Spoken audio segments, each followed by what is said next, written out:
Verificado o coro regimental de que trata a portaria 145 de 2017 e com amparo na portaria 140 de 2021, eu, Francisco José de Oliveira Silva, declaro aberta a 62ª sessão ordinária virtual de 16 de setembro de 2021. Inicialmente, indago aos senhores conselheiros se fizeram a leitura e revisão da ata da sessão anterior.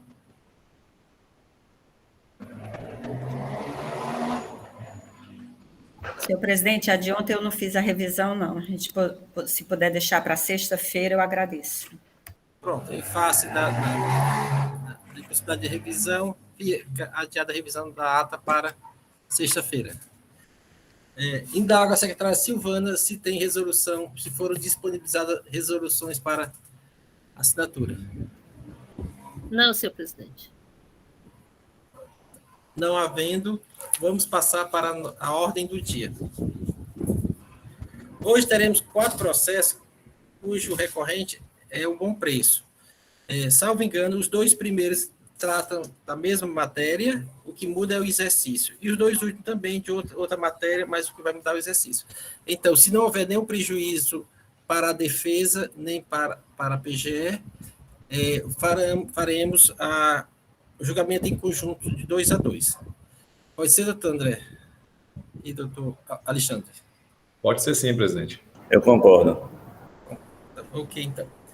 Eu vou anunciar a ordem do dia. Processo de recurso 1.1337/2018, aí 2017-23557. Recorrente, Bom Preço, Supermercado Nordeste Limitada, recorrido Seju. Relatora, doutora Maria Elineide Silva e Souza. A sustentação oral será feita pelo doutor Alexandre de Araújo Albuquerque e representando o Estado está o doutor André Gustavo Carreiro Pereira. O processo seguinte é o processo de recurso 1.1089/2018, aí 2017-23554. Bom Preço, Supermercados Nordeste e Seju. Relator doutor Henrique José Leal Gereissati. E continuo com fazer sustentação oral o doutor Alexandre Albuquerque e representando o Estado, doutor André Carreiro. Com a palavra o relator. Aí o doutor Henrique fará as observações pertinentes ao processo de sua relatoria. Doutora Elineide, com a palavra. Obrigada, senhor presidente. Bom dia, senhor presidente, senhora secretária. Seja bem-vindo, doutor André. É um prazer tê-lo aqui na Câmara com a gente. Também um bom dia ao doutor Alexandre e demais conselheiros. Esse processo do Bom Preço, ele trata da acusação de falta de recolhimento do ICMS em 2013, referente às mercadorias sujeitas à tributação pela alíquota de 17%, efetuadas por meio de cupons fiscais escriturados de forma incorreta no campo de tributação da saída. O agente do fisco esclarece na informação complementar que estão fora do alcance da sistemática de tributação do decreto da carga líquida, as operações com equipamentos e materiais elétricos, hidráulicos, sanitários, eletrônicos, eletroeletrônicos, de telefonia, eletrodomésticos, móveis e ferragens, ferramentas, artigos de vestuários e produtos de cama, mesa e banho, joias, relógios, bijuteria, entre outros. Nesse processo meu e do doutor Henrique, a discussão cinge-se praticamente à questão dos produtos de cama, mesa e banho. Em análise das operações praticadas pela empresa, constatou-se que a mesma também comercializa produtos de informática, cujas as operações são regulamentadas por legislação específica nos termos das leis números 13.418/2013 e 14.237/2008, e o decreto 31.066/2012. Que foi verificado a consistência e confiabilidade dos dados analisados, que foi constatado que alguns produtos comercializados pela empresa deram saída com tributação inferior à devida, ou sem tributação, nos termos do relatório Falta de Recolhimento 2013, que foram analisados os arquivos da FD, registro C425, que trata do resumo de itens do movimento diário, que tem por objetivo identificar os produtos comercializados na data da movimentação, relativa à redução Z, informada e apresenta os campos código do item, quantidade, unidade e valor do item. Também o registro C405 e a redução Z, que no exercício de 2013, o contribuinte fiscalizado informou o registro C425, num total de 5.914.130 registros, excluídos os registros cancelados, que o Estado do Ceará adota o perfil B de apresentação dos arquivos da FD de forma sintética, e dos registros das informações de saída por meio de SF, ou seja, as saídas são totalizadas por dia. Feitas essas informações, ele apresenta o levantamento que se encontra em planilhas, CD anexo. O autuado apresenta defesa tempestiva, argumentando que não incorreu em erro na tributação dos produtos objeto da autuação, que o agente do fisco erroneamente classificou produtos nos termos do artigo 6º do decreto 29.560, ocorre que os produtos considerados na autuação estão sujeitos à sistemática, estão sujeitos à sistemática de tributação do decreto 29.560, não se sujeitando à tributação efetiva de 17%, tais como utensílios domésticos, brinquedos, dentre outros, que não estão contidos na ressalva do artigo 6º. Apresenta uma tabela, folhas 28 e 30, onde relaciona vários produtos que, no seu entendimento, estão sujeitos à tributação do decreto 29.560/2008. Ao apontar os produtos sujeitos à tributação especial como tributação normal, o agente do fisco efetuou o lançamento com base em uma presunção ilíquida e incerta, portanto, improcedente ou entendimento de nulo, ferindo o período da legalidade. Argui a necessidade de realização de perícia e o efeito confiscatório da multa. O processo em primeira instância é julgado procedente, o contribuinte apresenta o seu recurso, onde ratifica os pedidos e os argumentos formulados por ocasião da defesa.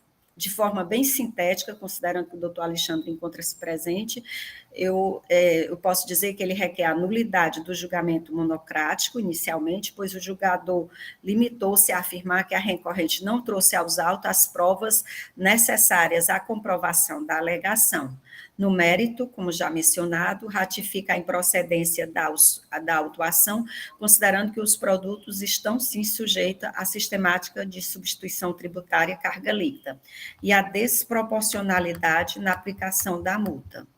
O processo é encaminhado à célula de assessoria processual tributária, que emite o parecer número 303/2020, sugerindo o conhecimento do recurso ordinário, negar-lhe provimento e confirmar a decisão de procedência de primeira instância.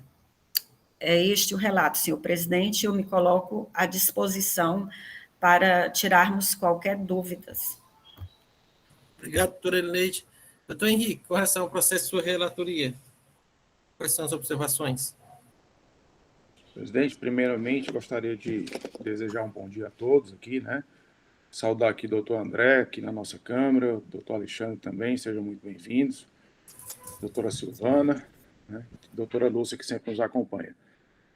Presidente, basicamente, esse processo também é fruto da mesma ação fiscal, né? A matéria é exatamente a mesma, como bem relatado pela doutora Elineide. O que muda aqui é o período, né? Que o período é de 2012, né? E os valores também. E aqui a alegação da decadência, né? Com base no artigo 150, parágrafo 4º do CTN, né? A defesa, em sua pugnação, defende que o lançamento teria decaído, né, com base no artigo 150 do parágrafo 4º, né? Em relação aos produtos, são praticamente os mesmos, né? Queria só fazer um adendo que teria também alguns utensílios domésticos e brinquedos, né, com relação ao que foi cobrado na lista. Ele alega também a multa confiscatória, né, e o princípio indúbio pró-contribuinte, né, com base no artigo 112 do CTN. E também no processo em supugnação ele pede também uma perícia técnica, né, para comprovar que a apuração estaria correta, né.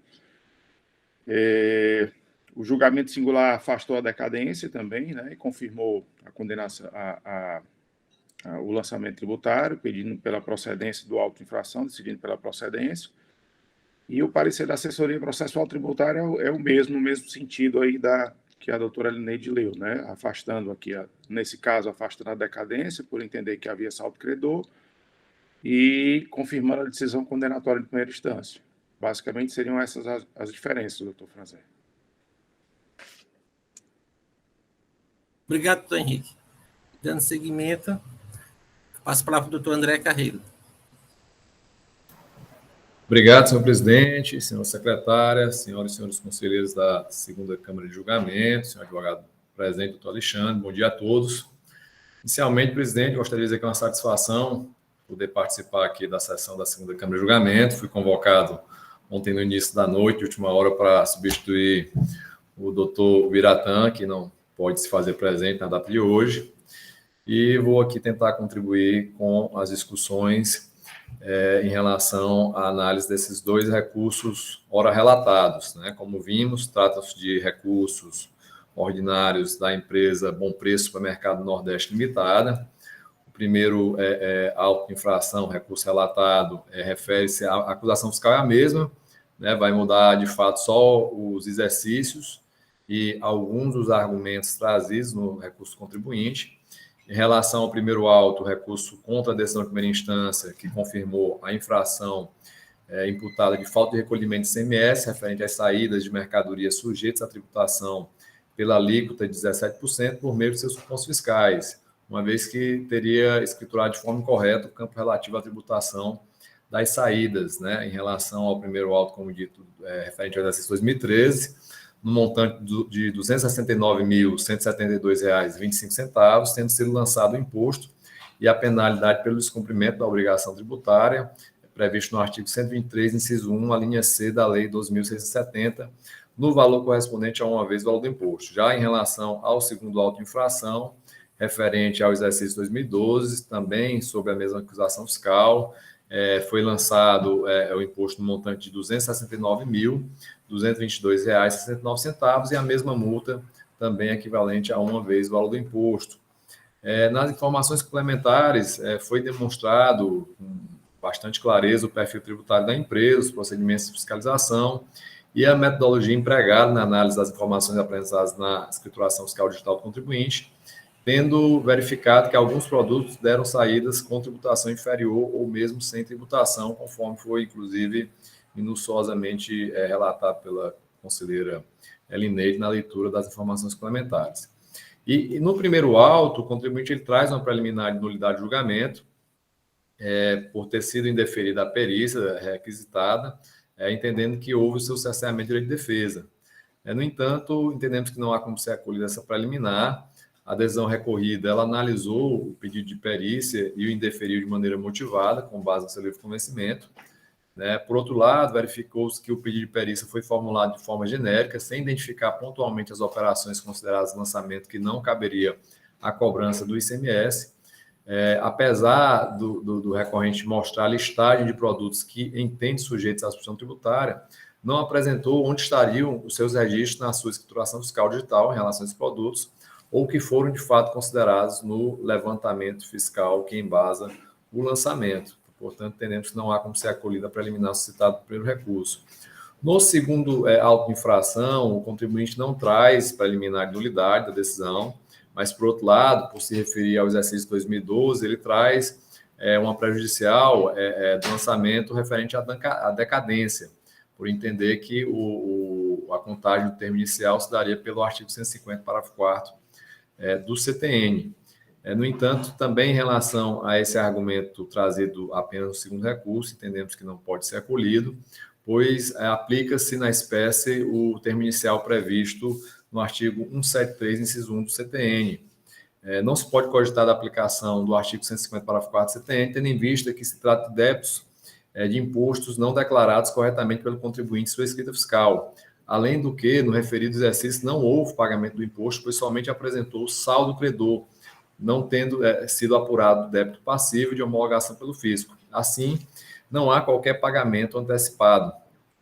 Ademais, não se pode também esquecer que todo o crédito tributário decorrente de auto-infração, inclusive referente ao imposto devido, é modalidade de lançamento de ofício, devendo assim ser observado que na espécie houve omissão ou erro no lançamento para homologação, conforme hipóteses do artigo 149, incisos 4 e 5 do CTN, ensejando assim o lançamento de ofício, como dito, e, portanto, a aplicação da regra do artigo 173.1 do CTN, contando-se o termo inicial do prazo decadencial quinquenal do primeiro dia do exercício seguinte. Desse modo, no caso concreto, os fatos geradores referentes a 2012 somente decairiam em 31 de dezembro de 2017, e o auto-infração foi lavrado em 26 de dezembro de 2017, portanto, resta afastada a decadência. E no mérito, a defesa dos recursos é comum, o contribuinte alega, em síntese, que os produtos autuados se referem a utensílios domésticos, brinquedos, entre outros, que estariam sujeitos à regime de instituição tributária, e que não estariam na ressalva do artigo 6º do Decreto 29.560 de 2008, tratando-se de um lançamento, na sua compreensão, baseado em presunção. No entanto, não há como ser acolhido o argumento meritório do contribuinte. A leitura do artigo 6º, em seus incisos 4 e 5 do Decreto 29.560 de 2008, fica evidenciado que ele excetua do regime de substituição tributária produtos de cama, mesa e banho, entre outros. E dentre os produtos listados pela recorrente, que não haveria tributação, foi constatado justamente o contrário, que grande parte desses produtos se referem a estas categorias e que, portanto, estariam sujeitos, sim, à tributação. Assim, inexiste elemento nos autos trazidos pelo contribuinte que descaracterize o ilícito fiscal, pois não comprovou a correta escrituração das operações de saída submetidas ao regime normal de tributação, ora com alíquota de 7%, ora com 17%, indicados pelo agente autuante. Houve aí o erro na escrituração em relação à tributação dessas operações, e foi isso que deu causa à falta de recolhimento, ora lançado nos referidos aos infração. Por fim, o contribuinte alega a desproporcionalidade da multa, bem como caráter confiscatório. No entanto, verifica-se que a multa foi aplicada nos exatos limites da lei estadual, sendo vedado a este órgão administrativo de julgamento afastar sua aplicação ou reduzi-la com base em falta de proporcionalidade ou razoabilidade, sob a alegação de caráter confiscatório vedado pela Constituição Federal, pois isso implicaria em inadmissível controle difuso de constitucionalidade da lei estadual, o que é expressamente vedado pelo artigo 48, parágrafo 2º da Lei 15.614 de 2014. Então, com essas considerações em relação aos dois autos de infração, a Procuradoria se manifesta pelo conhecimento do recurso ordinário, mas para negar-lhes provimento, confirmando a decisão de primeira instância de procedência do auto de infração. Seriam essas nossas considerações, senhor presidente. Caso surjam questões novas ou haja necessidade, no decorrer das discussões, voltaremos a nos manifestar. Obrigado. Obrigado, doutor André. Dando seguimento ao rito processual, a palavra do doutor Alexandre Albuquerque.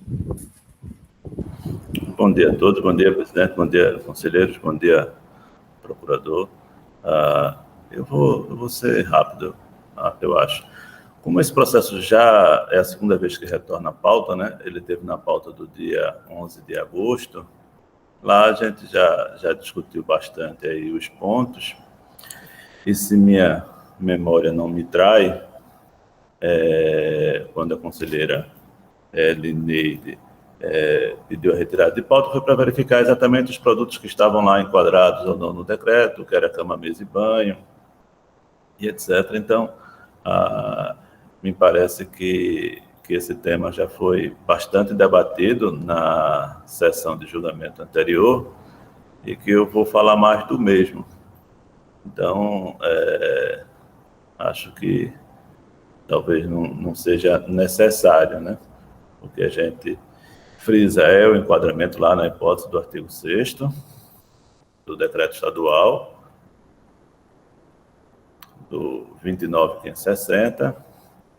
E em relação à decadência, eu queria só destacar que a gente juntou no recurso comprovante de pagamento do ICMS essa questão do saldo credor.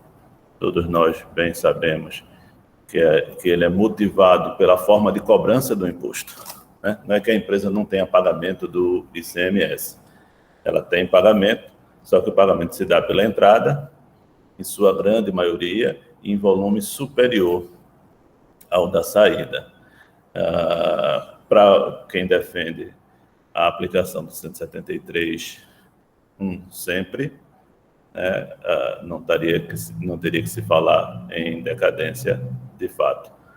Para os defensores da aplicação do 154, que é o nosso caso, há sim de ser aplicado 154.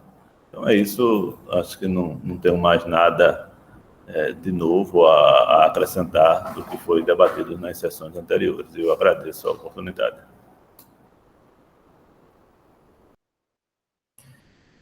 Obrigado, doutor Alexandre. Doutor André, quer fazer mais alguma complementação, suas razões? Está bem. Então, senhores conselheiros, o processo está em debate. A doutora Elineide levantou a mão, com a palavra a doutora Elineide. Obrigada, senhor presidente. Como eu fui falando na hora do relato e falei assim de forma muito rápida e até para nortear melhor o doutor André, porque à época quem estava presente era o doutor Biratã, quando a gente foi para as discussões nesse processo, na sessão do dia 11 de agosto, ficou muito em torno das exceções do artigo 6º do decreto 29.560. Especificamente, praticamente, eu posso até dizer, com relação à questão do que seria utensílio doméstico, se seria um item a parte ou se pertence à classificação de cama, mesa e banho. Né? E aí, na hora, a gente já estava muito adiantado o horário, e aí a gente pediu sobrestamento. E aí, depois, analisando, eu sentei para analisar esse processo conjuntamente com o doutor Henrique, não me lembro se o doutor Leilson estava, acho que estava.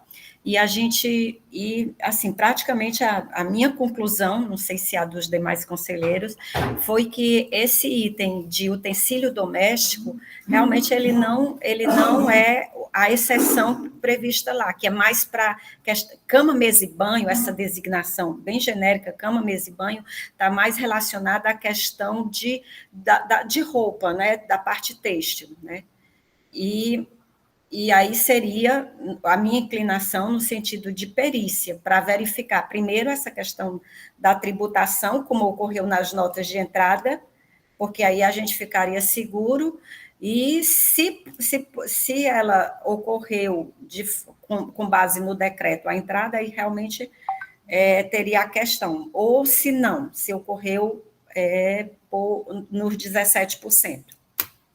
Aí teria que manter.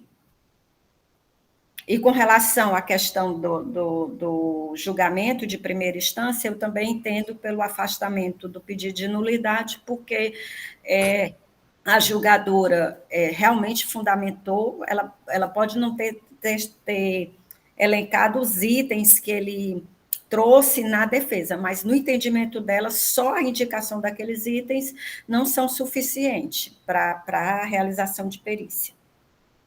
É isso, senhor presidente. Obrigado, doutor Henrique, com relação ao processo de sua relatoria. Presidente, a conclusão seria a mesma aí da doutora Elineide, né? E aqui, assim, só para tentar aclarar um pouco mais aqui as nossas discussões, né, em relação a esse processo, como ela bem colocou, né, nós pedimos para sobrestar na sessão passada, mas para a gente pontuar aqui, entender bem como é que é a situação, né?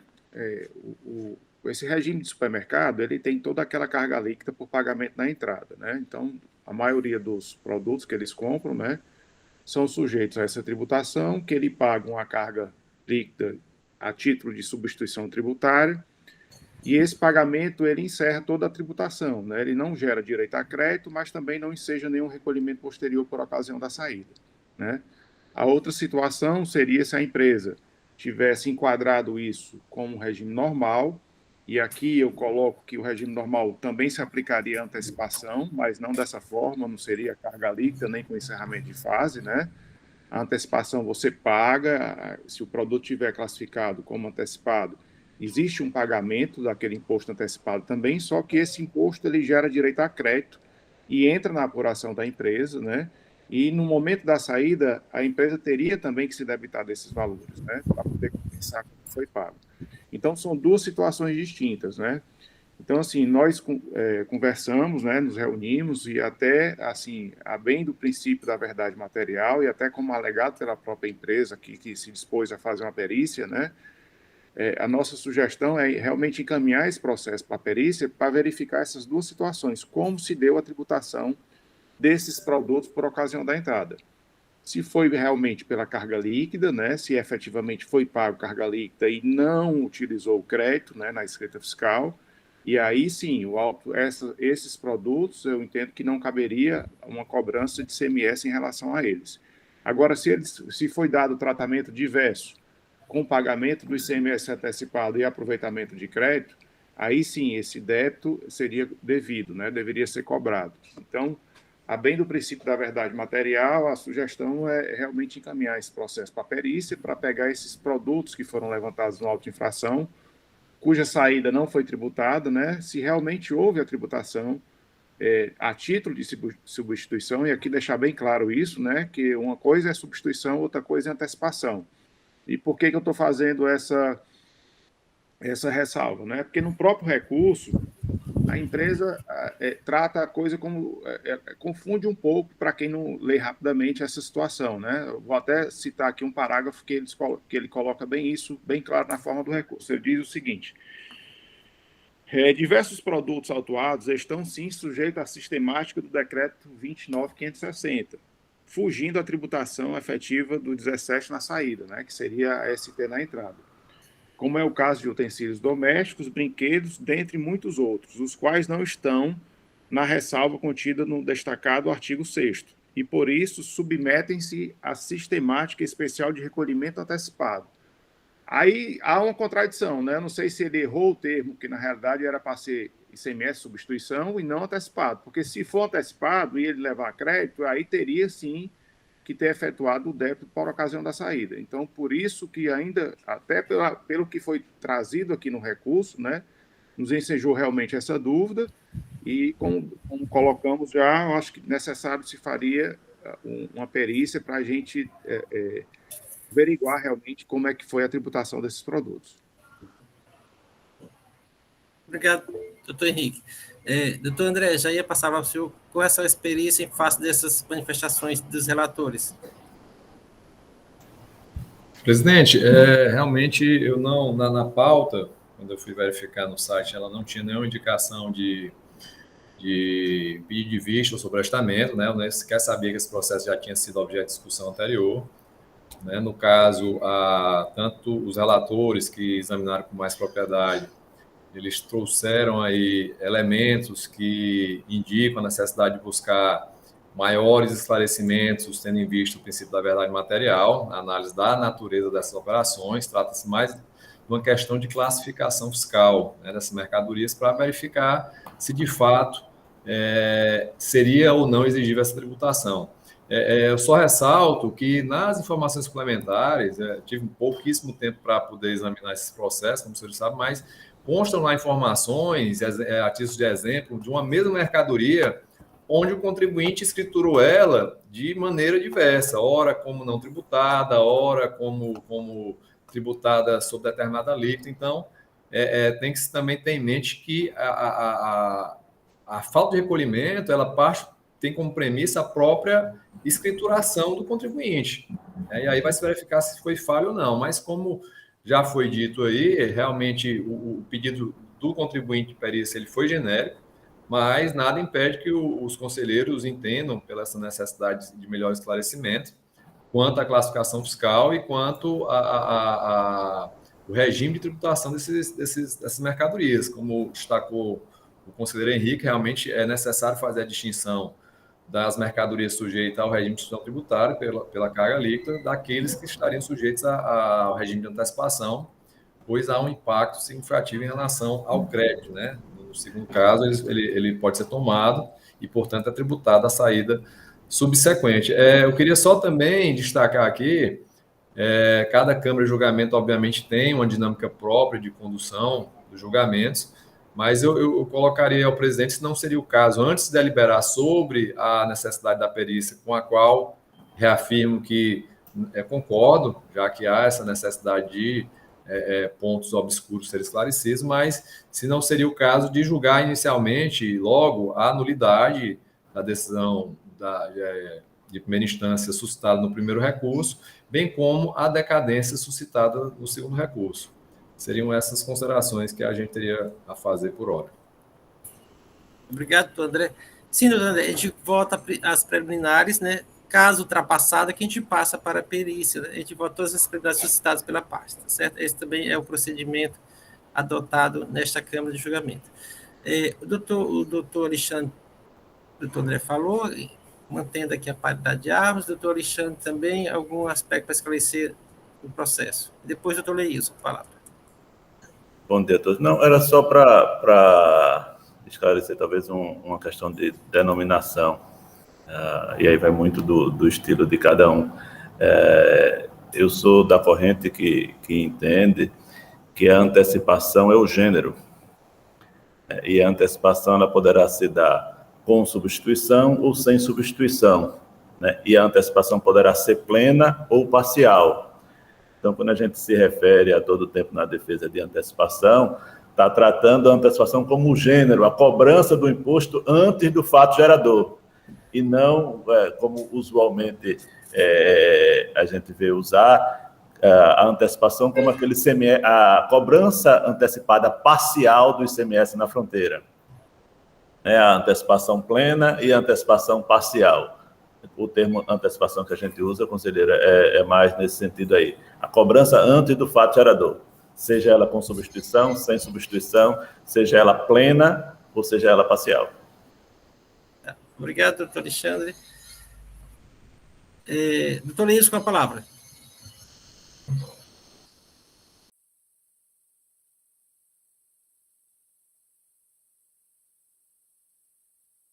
Doutor Leilson, o senhor está sem som. Desculpem. Sem áudio, doutor Leilson. Desculpem. Presidente, as colocações que foram feitas, acho que tanto pela Procuradoria, como seus relatores, e também pela defesa, doutor Alexandre, eu acho que indica que esse processo, os dois, eles devem ir efetivamente para a perícia.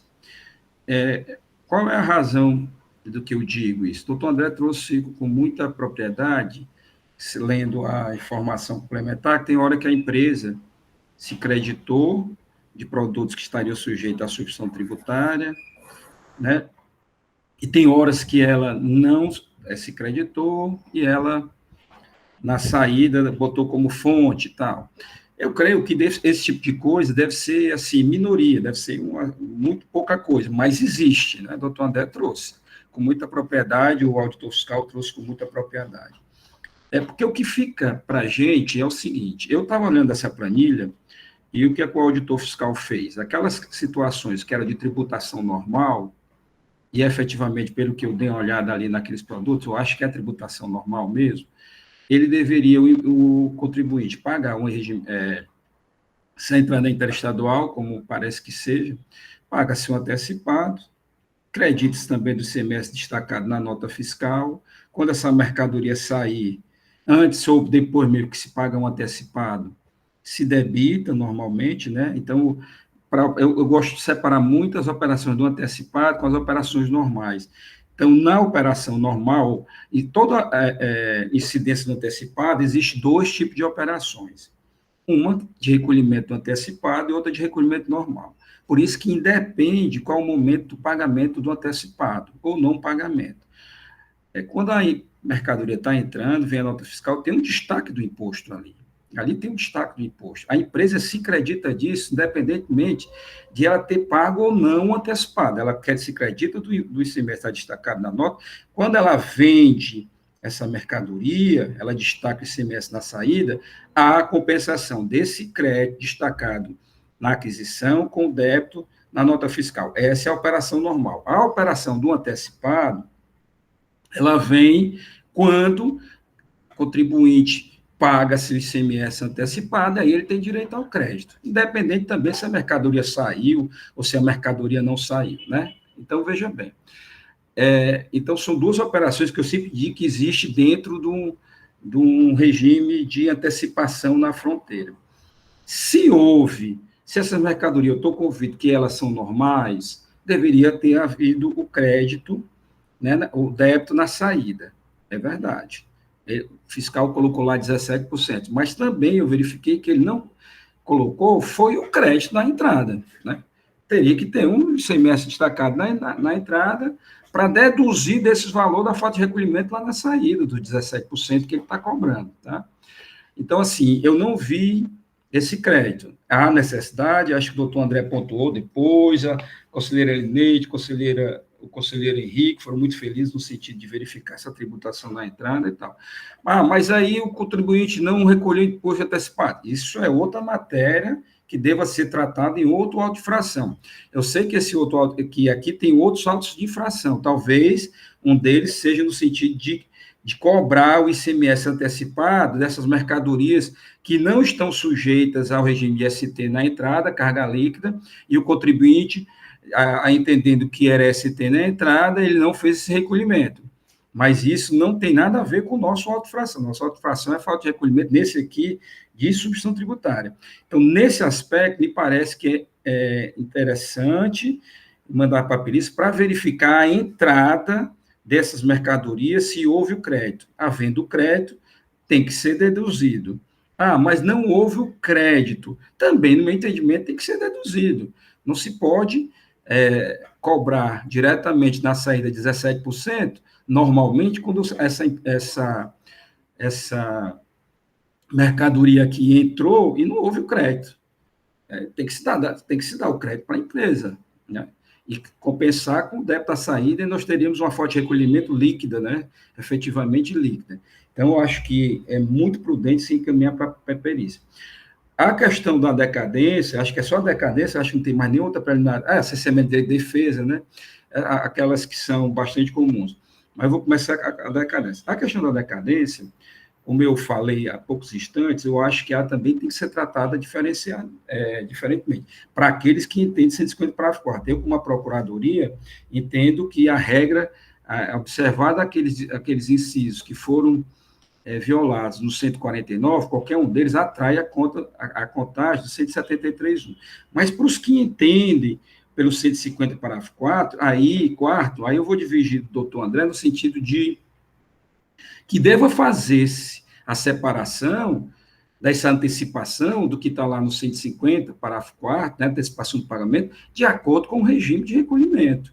Então, veja, se a empresa não antecipou um ICMS de substituição tributária, o auto de infração tem que ser de falta de recolhimento de substituição tributária. E aí vai se verificar, durante a decadência, contado efetivamente se houve ou não antecipação desse pagamento da ST. Né? Havendo pagamento da ST, mas deixou de se fazer, recolher alguma coisa. Aí, nesse caso, eu concordaria com o doutor Alexandre. Aí, para a substituição tributária, os 5 anos conta ali se houve ou não uma antecipação do pagamento da substituição tributária. Aqui, o auto de infração é de recolhimento normal, né? Nós temos aqui a cobrança de 17% daquelas mercadorias em que elas adentraram na empresa e elas não eram objeto de IST, elas eram objeto de normal. Então, nesse caso, também tem que se verificar se houve antecipação de ICMS normal, porque a empresa faz duas operações de cálculo do imposto. Ela faz o cálculo do imposto de pagamento na entrada, tá? Por ST, líquida, e na saída, nas operações normais. Então, nesse aspecto, a antecipação do pagamento aí, que é a luz dos 150, para as operações normais, tem que haver com uma antecipação de pagamento em ICMS normal. No caso aqui, foi saldo credor, ou seja, não houve recolhimento nenhum mês desse exercício do ICMS recolhido normalmente. Por isso que não cabe a regra da contagem dos 5 anos, mesmo por aquele que tem o 150 parágrafo 4º.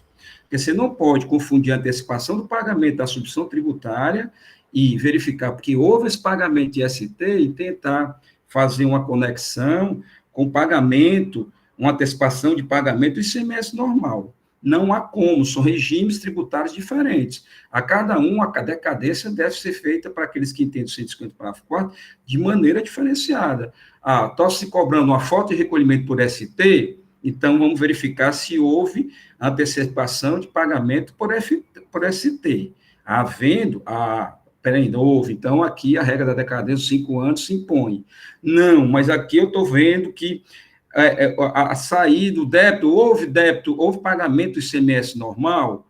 Não, não houve. O que está se cobrando no autofração? ICMS normal. Então, se não houve pagamento do ICMS normal, a regra de contagem da 250 parágrafo 4º não se aplica aos autos de infração que são lavrados em face da contagem, em face de cobrança da apuração normal. São regimes diferentes, tributários diferentes, a cada um a decadência deve se amoldar especificamente a cada um desses regimes tributários. Por isso que eu já vi muitas decisões aqui, acho que a gente já decidiu aqui, é que, nesse caso, quando é saldo credor de ICMS normal e está se cobrando um ICMS normal, independentemente da empresa ter pago o ICMS antecipado ou ter pago o ICMS ST, esse pagamento, essa antecipação de pagamento, ela não se conecta com a antecipação do pagamento do regime tributário que está se cobrando na autuação. Então, são duas diferenças. Presidente, eram essas as minhas colocações. Obrigado, Toleus. Toleus, neste caso, essa decadência ali só seria para o segundo processo, direto do doutor Henrique. E alcançaria qual período? É toda a autuação? Eu não sei, presidente. Eu acho que é o primeiro, é o da doutora Elinete, que acho que é o exercício 2012. Não, 2013. O meu auto, presidente. O auto foi lavrado em dezembro de 2017. Aí seria basicamente todo o auto infração. Todo o auto. Resultaria na extinção, no caso, seria? Isso. Mas eu aqui, como o doutor Leis colocou, eu entendo que aqui seria realmente o 1731, em função que houve um erro na apuração, né? Eu não seria o critério do saldo credor, não, mas é realmente uma escrituração errada, que houve um erro e atrairia o 1731 conforme o julgamento de primeira instância. O meu posicionamento, já adiantando, seria esse, senhor presidente. Obrigado, doutor Henrique. Doutor André, vai fazer uma consideração sobre a decadência, depois eu passo para o doutor Alexandre. Doutor André. Presidente, reiterar o que eu já coloquei, já foi destacado aí pelo doutor Leilson, né? Nosso entendimento é realmente pelo 173, conforme o doutor Henrique, houve um erro nessa apuração. A apuração é justamente o auto-lançamento, o lançamento de homologação é justamente a apuração que o contribuinte faz na sua FD. E no caso, ainda para os que entendem a aplicação 150 parágrafo 4º, não tendo saldo devedor, não há que se cogitar da sua aplicação. Isso aí é pacificado. Então, mesmo para aqueles que entendem pelo 150 parágrafo 4º, nessa situação não se aplicaria justamente pela premissa de que há um saldo credor na conta gráfica. Então, é só reiterar a manifestação inicial para que seja afastada a decadência. Obrigado, doutor André. Doutor Alexandre, só esse aspecto da decadência, você quer fazer mais alguma observação? Ou não? Na réplica da tréplica, né? Entendi. Só reforçar o que eu já tinha dito. Como a gente está tratando do imposto devido em razão do conta corrente, do débito e crédito, o imposto desse conta corrente, o que a gente tem defendido, ele é pago de duas formas, né? Um pedaço como antecipação parcial no ato da compra e outro pedaço como saldo residual após o conta corrente. Então, essa antecipação parcial da entrada nada mais é do que o imposto da saída. Um outro aspecto que eu queria só destacar é que não me parece, neste momento, maduro o suficiente o tema para deliberação, porque ainda resta discussão quanto se o pagamento deveria se dar efetivamente pela entrada no regime próprio do decreto ou se o pagamento deveria se dar pelo conta corrente. Talvez a gente primeiro precise sanar esse aspecto, né, para daí entender qual é o momento do pagamento e qual é o imposto devido, para se determinar se neste modelo estaria-se aplicada a regra de observar, como disse o conselheiro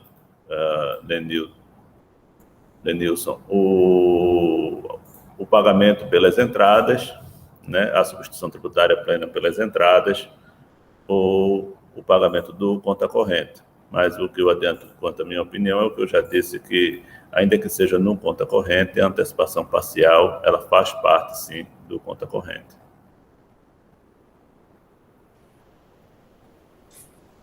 Obrigado, doutor Alexandre.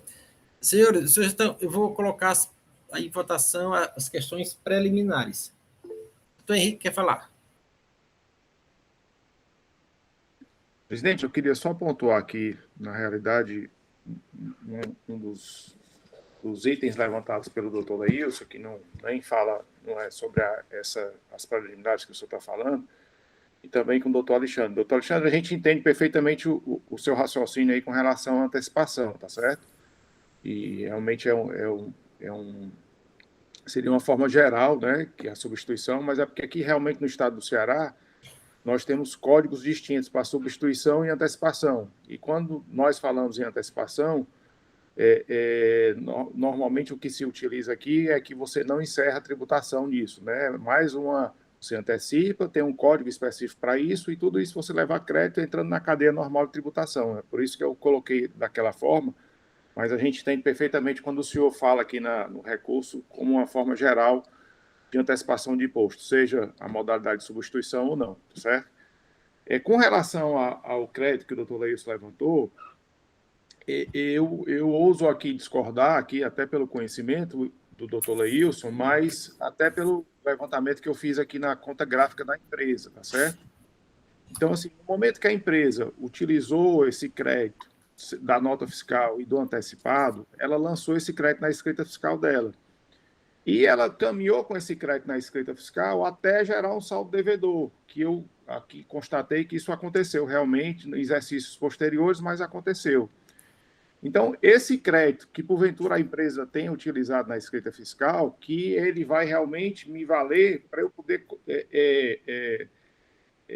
digamos assim, convalidar esse lançamento. Porque se a empresa tiver lançado esse crédito, aproveitado o crédito e não lançado o débito respectivo por ocasião da saída, aí eu entendo realmente que o lançamento estaria correto. E como, só terminando o raciocínio com relação ao crédito, a empresa, tendo lançado esse crédito já foi aproveitado em outras operações, porque já lá na frente houve um saldo devedor.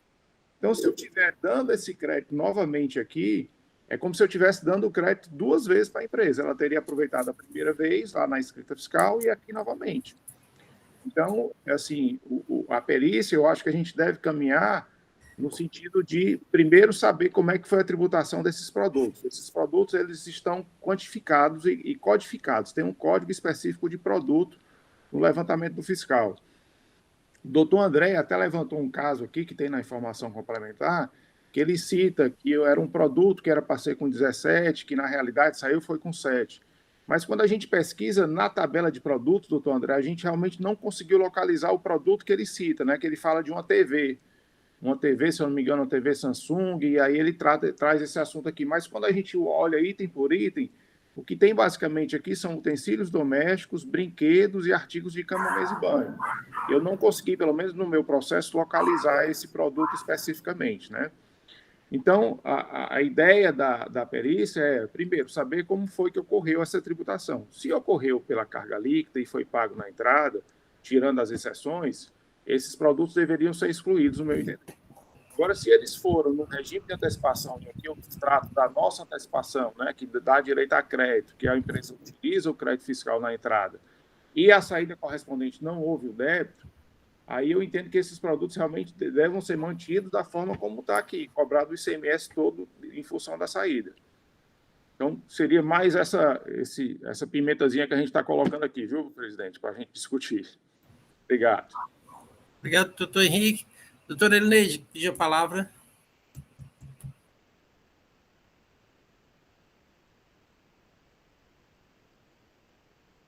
Doutora Elineide, sem áudio.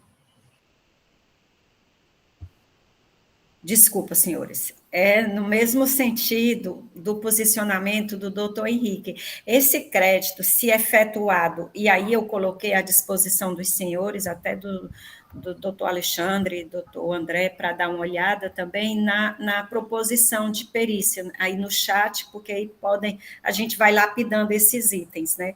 Porque se ocorreu esse crédito dessas notas, em algum momento ele vai ser apurado, porque a empresa vai puxando isso para o futuro, né? Se não ocorreu, aí sim seria o caso que aí ele teria pago por carga líquida. E aí seria a tributação realmente, seria o caso de retirar. E a gente fez assim também uma olhada nos itens, né, da tabela do agente do fisco, na autuação, e só encontrou que poderia se enquadrar nessa retirada ou nessa averiguação a questão mesmo dos utensílios domésticos. Doutora, seria bom especificar nesse seu pedido de perícia que esse levantamento seja feito mês a mês, porque tem a questão da decadência que para ser deliberado sobre ela. Talvez não se delibere agora, não sei. Senhor presidente, eu não pensei nisso na hora que eu formulei os itens, porque eu pensei partindo da planilha do agente do fisco, e a planilha está mês a mês, né? Mês a mês? Ah. Eu posso até verificar novamente, só um instante. Presidente, isso não se aplica para o auto. Isso não se aplica para o auto. Não se aplica no meu, né? Ah, certo. Só no do doutor Henrique. Isso. Certo, pronto. Doutor Leilson. Presidente, é só para esclarecer, talvez eu não tenha me feito bem entender. Eu concordo plenamente com o doutor Henrique e com a doutora Elineide. Eu acho que se pagou na fonte, tem que ser excluído do levantamento. Por quê? Porque quando se faz a carga líquida, se verifica o preço a consumidor, ou seja, já o preço de saída, então não teria mais por que cobrar 17% novamente na saída, tá? Então, também concordo. O que eu disse com relação a dar o crédito à empresa é se não houve crédito, né? Se a empresa, entendendo que aquelas mercadorias, que a gente já sabe que é tributação normal, e ela entendendo que aqui dali era substituição tributária, e ela não pagou, e mesmo assim não se creditou, ou pagou por substituição tributária e não se creditou, significa dizer que na cobrança desses produtos remanescentes, que deve ser dado o crédito à empresa. Primeiro aspecto, o doutor Henrique foi muito feliz, doutor Elineide, exclui, a gente pode até mandar logo dizer assim, na regime de entrada, verificar a situação do regime de entrada dessas mercadorias, se foi recolhido, se foi tributado na fonte. Se foi tributado na fonte, tem que excluir, não tem mais que se cobrar lá. Mesmo que a empresa fez de maneira errada, mas tem que se excluir. Por que tem que se excluir? Porque teria que se comparar o preço, a base de cálculo do valor que foi pago o ICMS carga líquida com a base de cálculo da saída. Como a base de cálculo do ICMS da carga líquida, ela é verificada em razão do preço de saída, né, no mercado, então fica elas por elas, então tem que ser excluído. Quanto às mercadorias, que se sabe que é a operação normal, é que deva, se não foi creditado, é que deva dar-se o crédito e excluir, e abater do valor remanescente da fonte de recolhimento. É nesse sentido, as minhas palavras com relação à perícia. Obrigado, doutor Leilson. Senhores, aqui o debate está bem avançado e está uma convergência para essa perícia, e as questões preliminares também já foram bastante discutidas, eu vou colocar em votação. Como as preliminares não são iguais para ambos os processos, eu vou fazer a votação em separado, tudo bem? Doutora Elineide, no processo de relatoria de Vossa Senhoria, com relação à preliminar nulidade do julgamento monocrático, como se manifesta? Senhor presidente, eu afasto, né, considerando que a julgadora monocrática, ou o julgador, desculpa, o julgador, ele efetuou a fundamentação da decisão e não acatou os argumentos trazidos pela parte, mas foi fundamentada. Doutor Henrique? Com a relatora, presidente. Doutor Leilson? Os relatores, presidente. Doutor Wander? Senhor presidente, acompanho os dois relatores para afastar a preliminar de nulidade. Essa preliminar só vai estar no julgamento do doutor Elineide, né? O doutor Henrique não tem essa preliminar de julgamento singular, não é isso, doutor Henrique? Presidente, entendo que sim, não? O senhor tinha dito que não, tinha relatado. Não, é só decadência. É só Eu acho que na do decadência. doutor Henrique é que tem duas. Na minha tem mais. Tudo bem, então manter aqui. Doutor Marcos? Então, se são por dois, né, acompanham os relatores, presidente. Doutora Luz? Com a relatora, o relator, não entendi se esse ponto vai ser julgado para os dois, mas acompanho. Obrigado, doutora Luz. Tem o outro pedido, efeito confiscatório da multa, não é isso, doutora Neide? Sim, senhor presidente. Eu afasto, como bem ressaltou aí o doutor André na fala dele, com base no artigo 48, parágrafo 2º da Lei 15.614. Doutor Henrique? Presidente, também afasto com a mesma fundamentação. Doutor Leilson?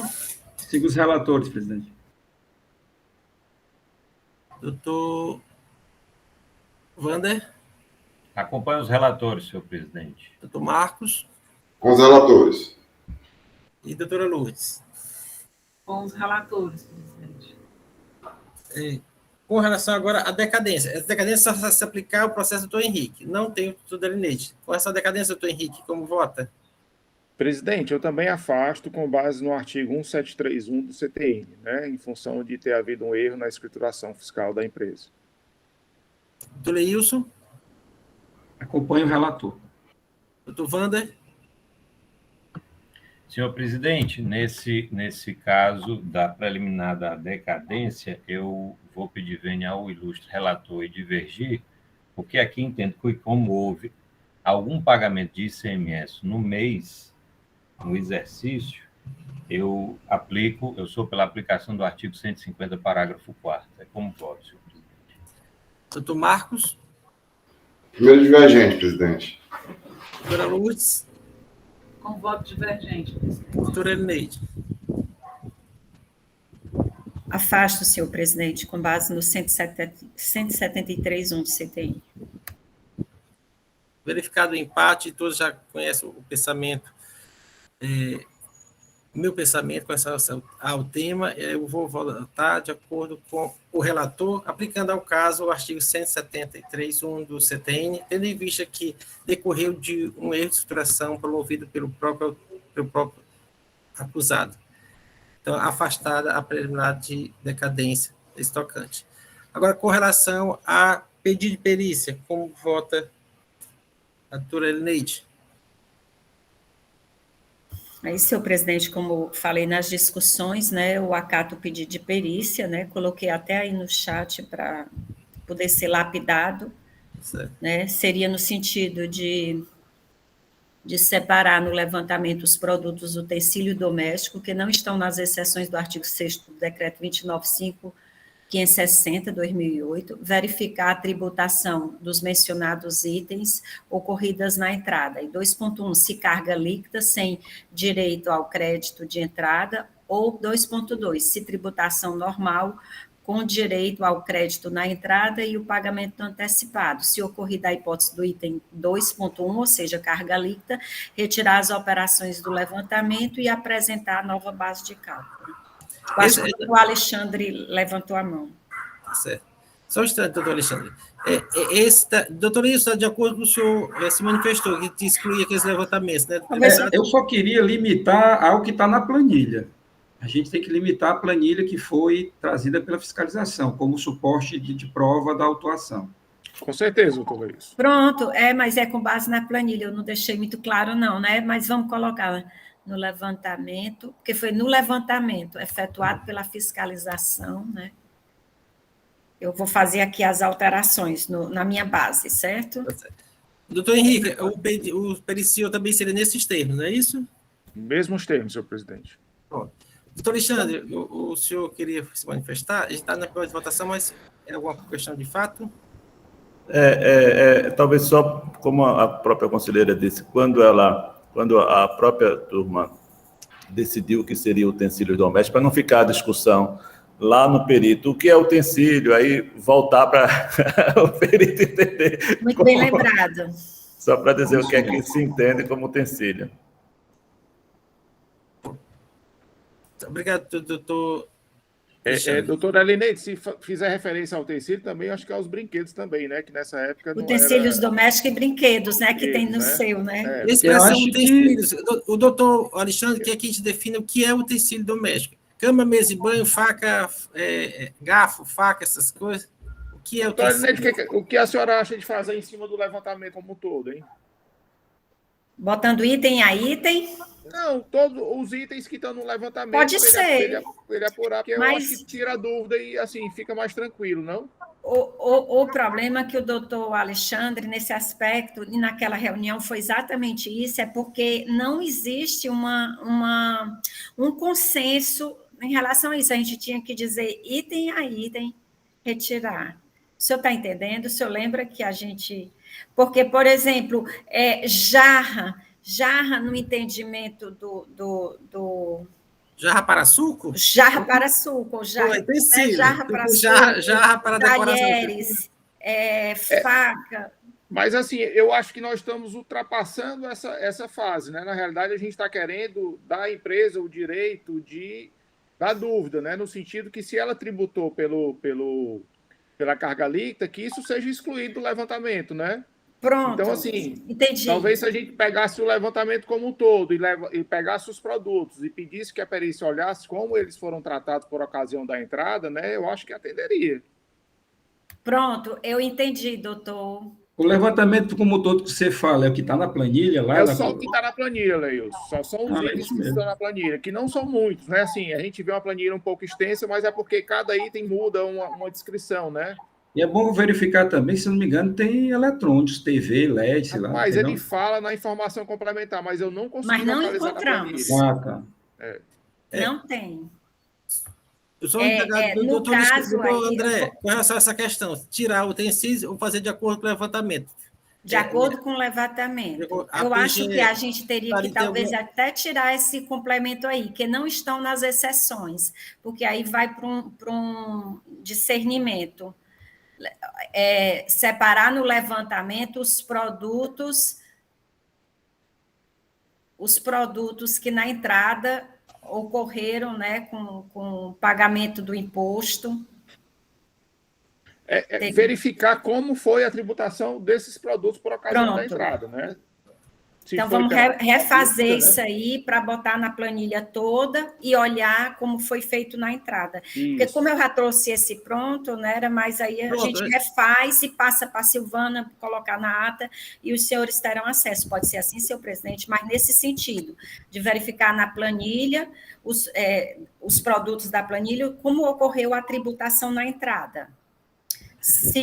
Eu gostaria só de também fazer alusão que na determinação que a gente está colocando de se excluir do levantamento as operações que foram pagas pelo regime de distribuição tributária carga líquida da entrada, fazer uma menção lá nos considerando que em razão de que o preço de saída, aliás, o preço que é utilizado como base de cálculo do ICMS carga líquida, ele equivale ao preço de saída daquela mercadoria no mercado.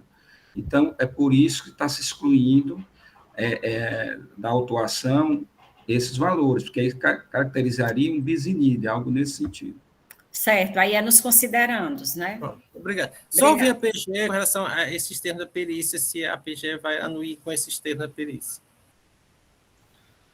Presidente, a Procuradoria concorda com a perícia nos termos propostos pelos relatores, viu? Obrigado, André.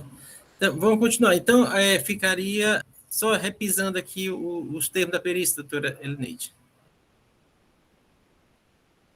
Desculpa, eu estava tentando redigir, mas no sentido de que seja verificado na planilha do agente do fisco a forma de tributação dos produtos elencados. Se ocorreu com carga líquida sem direito ao crédito de entrada, ou se ocorreu com tributação normal, com direito a crédito na entrada e pagamento antecipado. Se ocorrido com carga líquida, retirar as operações do levantamento e apresentar a nova base de cálculo.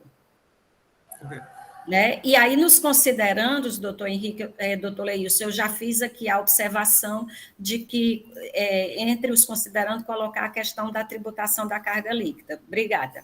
Obrigado, Elineide. Doutor Henrique, como vota?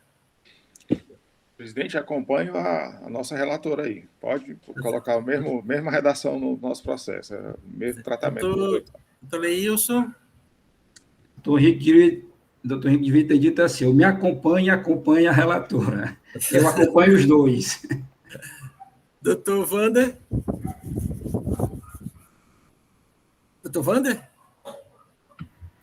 Acompanho os relatores, senhor presidente. Doutor Marcos. Com os relatores. Doutora Lourdes. Com os relatores, presidente. Então, a segunda Câmara, por votação unânime, resolve converter o curso do processo em perícia conforme proposta apresentada pelos relatores. Esta decisão para esses dois processos. Senhores, a gente vai dar um intervalo agora de 10 minutos, são 9h45, às 10h45 retomamos os julgamentos. Tudo bem? Então, até breve. 10 horas. 9h55.